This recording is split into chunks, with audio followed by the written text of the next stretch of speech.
बच्चों, देखिए फिर आज की वर्कशीट नंबर 30 जो कि 11 सितंबर के लिए बनाई गई थी। पिछली वर्कशीट में हमने अब तक समझ लिया था कि चाल क्या होती है और एक वीडियो में मैं आपको समझा चुकी हूँ दूरी विस्थापन के बारे में। चाल के बारे में मैं थोड़ा बताती हूँ यहाँ पर, तभी हम वेग पर आएंगे।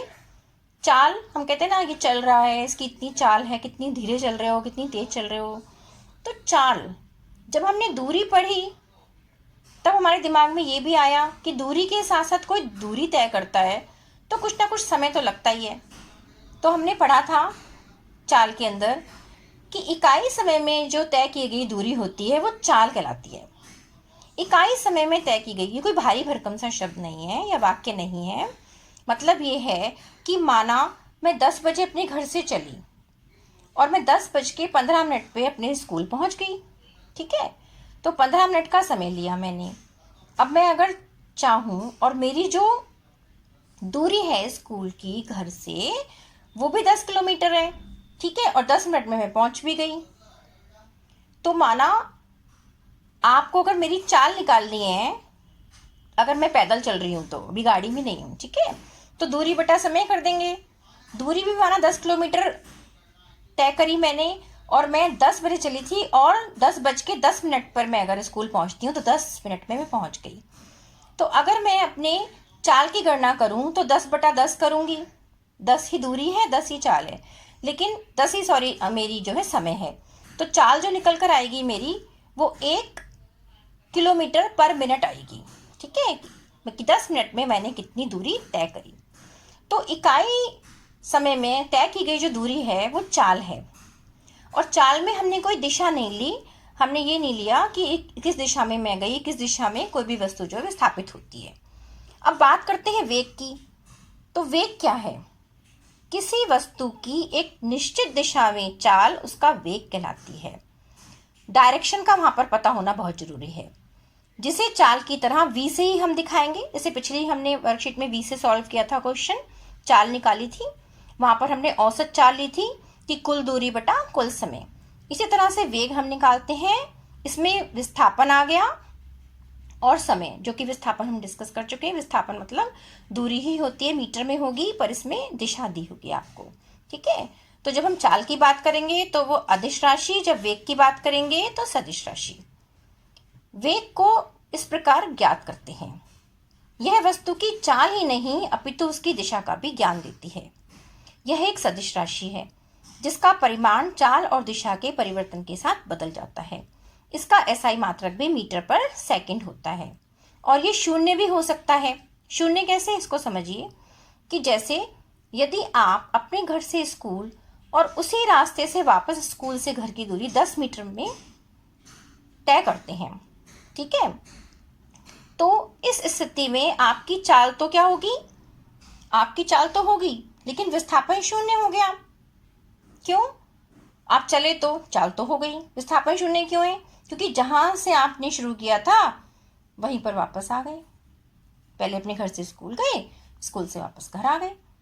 ठीक है, तो आपका विस्थापन शून्य है तो क्या हो गया? हमने वेग वाले फार्मूले में रख दिया विस्थापन 0, समय हम कितना भी लें, जब ऊपर वाला मात्रक हमारा 0 है, मान 0 है, तो ऊपर वाली राशि के 0 होने से पूरा का पूरा जो यहाँ पर मान निकलेगा वो भी 0 आ जाएगा। ये आपको पता है ना, मैथ्स में आप क्वेश्चन सॉल्व करते हो। तो जब एक वस्तु सरल रेखा में बदलती हुई चाल या वेग के साथ गति कर रही हो तो हम उसकी गति की दर का परिमाण औसत वेग से ज्ञात करते हैं। औसत वेग मतलब प्रारंभिक वेग और अंतिम वेग को जोड़ा और उसको 2 से डिवाइड कर दिया, औसत निकालते एवरेज मतलब। ठीक है, जितना स्टार्टिंग में था जितना लास्ट में था और उसको हमने 2 से डिवाइड कर दिया। इस तरह से हमारा औसत वेग निकलता है। अब देखिए दीदी, हम ये कब कह सकते हैं कि एक वस्तु एक समान गति में है अथवा नहीं, और ऐसी स्थिति में वस्तु का वेग क्या होता है?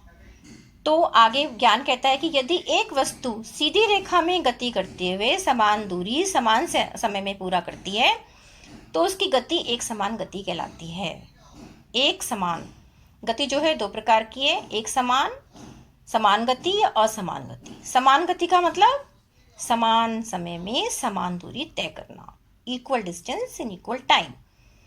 ठीक है। लेकिन एक ऐसी भी हमारी गति हो सकती है जिसमें हम अलग अलग दूरी को अलग अलग समय में तय करें, वो कहलाती है असमान गति। ठीक है। ऐसी स्थिति में जो है वो वेग भी असमान हो जाएगा। जो क्वेश्चन था उसका आंसर मिल गया ना कि एक वस्तु एक समान गति में है या नहीं। तो आप कैसे बताएंगे एक समान गति में कब होगी? जब वो समान दूरी समान समय में तय करेगी। ठीक है। उस समय वस्तु का वेग भी समान रहता है। लेकिन असमान गति क्या है? जब वस्तु अलग अलग समय में अलग अलग दूरी को तय करे और वेग भी असमान हो जाएगा। ठीक है। अब असमान गति को हम दो भागों में बांट सकते हैं, त्वरित और मंदन। त्वरित का मतलब त्वरण गति, मतलब लगातार वस्तु का वेग बढ़ रहा है, और मंदन मतलब स्लो हो रहा है, रिटार्डेशन। एक एक्सेलरेट हो रहा है, एक रिटार्डेशन। इस गति में वस्तु का वेग समय के साथ घटता जाता है। ठीक है। तो ये आपको पूरा वेग के बारे में समझा दिया गया है। अब देखिए उदाहरण समझिए। यदि एक साइकिल सवार बिंदु ए से, चित्र देखेंगे, ये चित्र दिखाया गया है, बिंदु ए से बिंदु बी तक 40 मीटर लंबे सीधे पथ, रेखीय गति, सरल रेखीय गति, ठीक है, बिंदु बी पर जाकर वापस बिंदु ए पर आने में 40 सेकंड का समय लेता है। क्लियर? पहले ए से बी पर गया, फिर बी से वो वापस ए पर आया। तो अब उसकी चाल भी निकालनी है और वेग भी। अब आपके लिए आसान हो गया है करना, क्योंकि आपको पता है कि चाल तो हम पूरी दूरी लेंगे तय की गई, बटे समय कर देंगे। ठीक है। दूरी कितनी तय करी?